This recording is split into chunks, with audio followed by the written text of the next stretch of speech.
Hey everybody. So I decided to come live because I was doing my research and I was looking at politics. I was looking at, the Democrat, their press conference, their run, them going to city campaigning. And I don't mean to be one of those people, but something don't seem right. And I kind of feel like they're setting the black community up for something. And I hate to and I really hate to put it like that. But I looked and I listened to Hillary speak. Listen to Hillary speak. I listened to when Kamala came out and how she came out to Beyonce's song Freedom, and I listened to Jasmine Crockett speak, and I listened to the head speaker of I think it's the AOC speak. And I know that it's been like maybe a year since I really deep dived and followed the politics and everything, but something doesn't seem right. And I don't know if it's us voting for the lesser of two evils, or I don't know if it's a moment for us to actually have a stance in history. Now, I know a lot of people feel like, Kamala Harris is the first woman of color to run for president. She's not. She's a second. And I know that people have been debating her race because she is of South, was it South Asian Indian? See, I do know that one of her parents are Jamaican.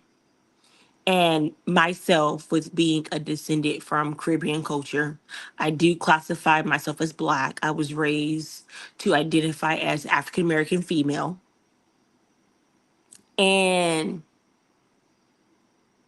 I don't know. I don't know. I kind of fit. I kind of fit. I feel like we are being led and prepared for a great letdown. And it's crazy because, child, they said Agent Orange is the first. Sorry to laugh, y'all. I'm really trying to be serious because y'all know how I get sometimes where I make a joke out of everything and I start dragging or trying to drag. But he is the first person to run for presidency, and they tried to impeach him twice. And he has felony counts. This nigga is he's a felon. Like, it's crazy to me. Like, he is a felon, but somehow and another they have fixed it for him to run for president again. And I think that shit is just, I think it's just freaking mind blowing that when you think about it, it's like, yeah, we're not in control. Big Brother's always watching.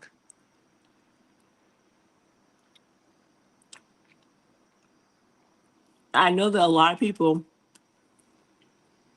Sorry, you guys. I'm eating stuff. Stuff raviolis.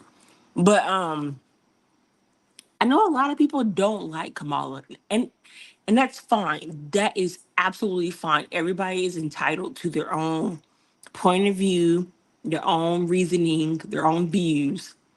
But because I got into an argument with somebody on Facebook, and the only thing I said was that she had a job, and if people made better decisions, then her job that she had wouldn't affect her. And with her being, I think she was a district attorney or a district prosecutor on the West Coast.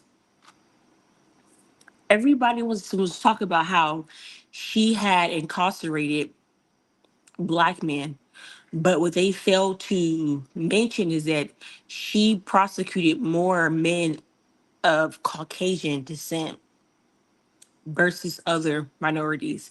And that if they wasn't in the courtroom or they wasn't making the same decision multiple times, then she wouldn't have to prosecute them. So a person that follows me on Facebook was not very happy with my stance, but my stance is my stance. But I find it real funny about everybody that they're bringing in for this Democratic press tour, as I call it. Like they brought the child, they brought the actor that plays Fitzgerald on Scandal. Now here is my take about Scandal. Actually, here's my take on Scandal, and here's why I also stance where I do not support any shows that are written by Sandra Grimes because I believe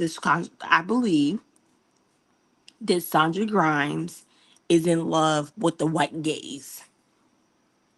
And if you guys are not familiar with the white gaze is when non-European or non-white people become obsessed and infatuated with the white culture, and they feel like they have to fit in with the white culture in order to be accepted. If you're in the black community, you will identify them as uppity black people, people that have moved out of the community and basically put distance between themselves and what they have grown up to identify as. The white gays were, in the words of my papa, if it ain't white, it ain't right. That's some of the terms he used when it comes to people in my family and the way they view it, the white gays. And I think Sandra Grimes is obsessed with the white gays and why every leading person in her show end up having a child by somebody Caucasian. And they're biracial. I also think that she has this really, really weird obsession with biracial couples. Well, I'm sorry. Yeah, biracial couples. So I find it hilarious that she used the actor, excuse me guys, that she used the actor that played Fitzgerald, mainly because I know how many black women who was obsessed with Scandal. I was one of them. But I just wanted to come in and share you guys because I was watching the highlights of I guess the conference. I don't know. So I can't exactly put my finger on it, but something about it is just not right. Like I feel like they are lining us up for a tragedy, and I just can't figure out what it is just yet. Hey Fifi, thanks for stopping by. Hey Vibrant, my favorite, y'all. These raviolis are so good. And marinara sauce and their stuff with ricotta cheese. So good, y'all. But yeah, I just wanted to stop by. I'm gonna do my research and I'm gonna try to get some sleep because I have a full day tomorrow. But thank you guys for stopping by and I'll see y'all in the morning. Love y'all. Have a good night.